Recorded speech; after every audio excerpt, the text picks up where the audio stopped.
Hi everybody, it's Annabelle and welcome back to my channel. In today's video we are going to be unboxing a little order that I placed for my birthday from Orchids&More, which is a shop in Germany.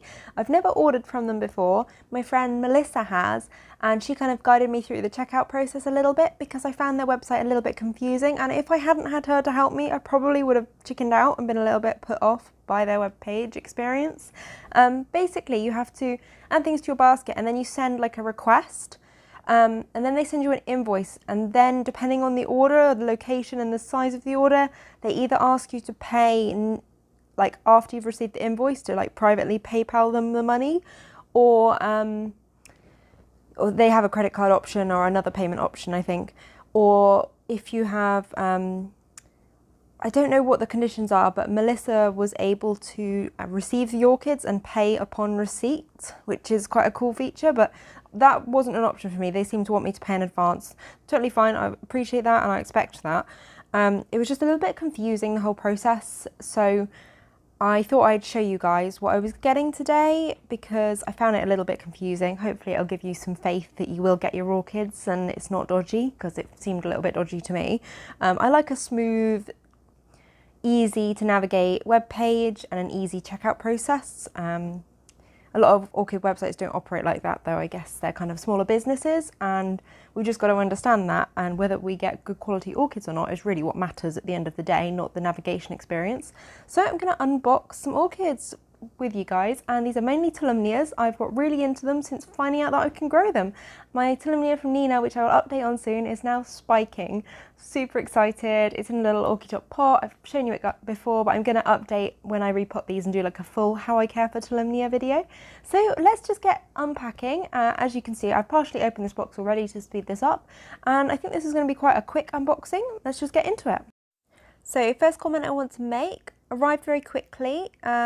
Took about 4 days from Germany to UK. It's a little bit slow, but you know, at the moment I think we can accept slow packaging. All of the orchids on their website are really quite cheap, so I'll be very interested to see what I actually get for my money, because they were really cheap, what I would consider really cheap for the type of orchids I ordered. So first one is quite a chunky one in here, and they're packaged very well. Ooh, okay, I know what this is, but I wasn't expecting it to look like this. This is the Zelenkoa ornusta, and this is a species parent of the really popular hybrid, the Tolumnia Midas, which is a cross between this and a Tolumnia. So I actually wasn't expecting this to have pseudobulbs. It's got really cute kind of freckled pseudobulbs that are almost kind of reminiscent of Psychopsis bulbs. So that's the tag stapled on, Zelenkoa ornusta. Really beautiful sprays of these wonderful gold flowers, and look at the specimen I've got here. Like, this is pretty impressive. Loads of new growths popping out everywhere. I do see signs of scale, and I really can't tell if they're live or dead, to be honest, so I will be giving this a massive insecticide dunk in case they're alive, because I do not fancy introducing scale into my orchid room. But yeah, they look pretty amazing. Whether it's multiple plants or one plant, it's still pretty impressive, isn't it? Very well established on the mount, looks a bit like a creeper. So I'm just going to put that to soak while I unbox the rest. Ooh, next one's a Tolumnia. Look how well established this is and how beautiful it is. These are really the succulents of the orchid world. And this is the Tolumnia Gyrac Rainbow crossed with Zelenkoa ornusta, which is the one I've just shown you guys. So what I find really interesting is with the Zelenkoa hybrids, you don't see any of the pseudobulb structure. They completely take after the Tolumnia parent, which is why I was very surprised to see pseudobulbs on the Zelenkoa itself. Another really well-rooted little Tolumnia on a very mossy mount actually, which indicates it's been kept a little bit moister maybe. This is the Tolumnia Gyrac Rainbow crossed with Pulchellum. Now Tolumnia Pulchellum, it has this beautiful pink flowers that I just was dying for. They're just beautiful. I hope that this hybrid gets some of that. Loads of actively growing root tips on there. Again, I'm just putting these all to soak as I'm unboxing them. So that is a really nice little Tolumnia there. So it's the Tolumnia Gyrac Rainbow crossed with Pulchellum. For 2 of my Tolumnia hybrids and a couple of the other orchids in here, and there are no pictures online, so I'll just be interested to see what it comes out like. Ooh, next, this is one I've been searching for so long. This is Doritis pulcherrima, but the Marmarota variety, which is endemic to a slightly different island, or rather region, than the normal Doritis pulcherrima.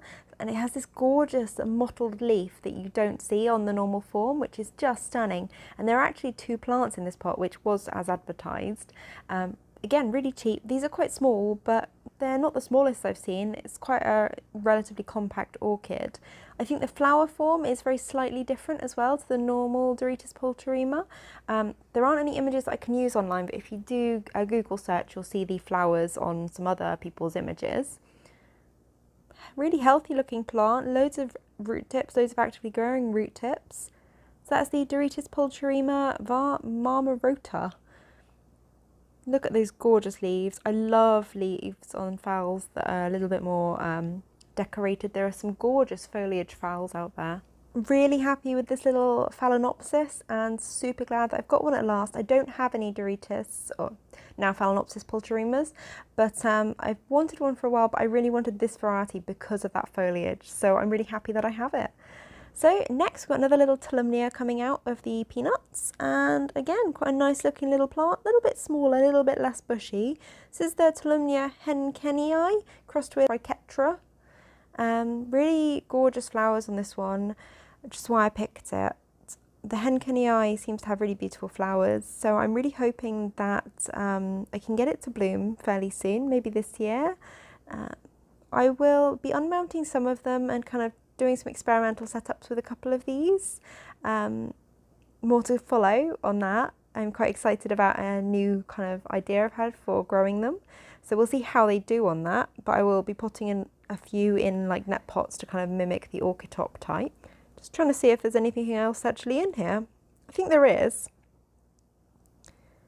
Ooh, okay, so last but not least, we have the Cattleya little seedling that I got. I say seedling, really this isn't a seedling. This is a young plant, probably 2 to 3 years from blooming size, maybe 2 years with some really good care, but it's a really amazing variety.